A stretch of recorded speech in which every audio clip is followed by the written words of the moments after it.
Sir महिना होऊन गेलाय पगार. हा महिना होऊन गेला नाही का. किती पगार आहे तुला? 8,000 ना. ह्या महिन्यात काय तुझा इन्सेंटिव्ह नाहीये, ठीक आहे ना.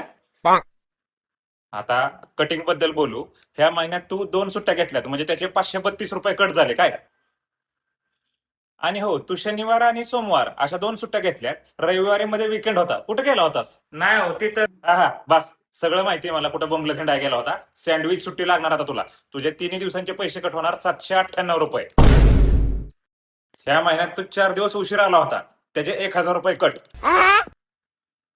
आणि ऑफिसमध्ये पर्सनल फोन वापरायला बंदी आहे.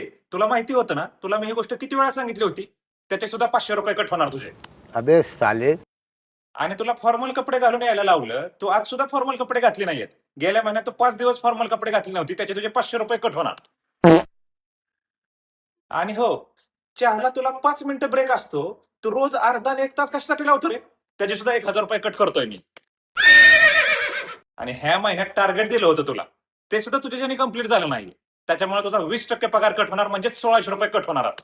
नाही, ह्या महिन्यात भरून काढतो ना सगळं. नाही नाही नाही नाही, हे तर मला स्वतःला पगार भेटत नाही, तुला कुठं आणून देऊ मी. 20% कट होणार त्यातनं.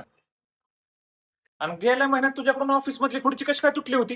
हा ते बस झालं. नीट 50 किलो पण भरायचं नाही, तरी सुद्धा ती खुर्ची तुटलीच ना. 2,000 रुपये त्याचे सुद्धा कट होणार. मी काय घरनं खुर्ची आणतोय का? एवढंच वाटतंय ना, तर तू तुझ्या घरनं खुर्ची आण.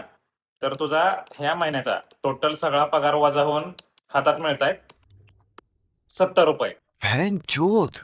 ऑनलाईन देऊ का कॅश घेऊन जाणार आहेस?有人。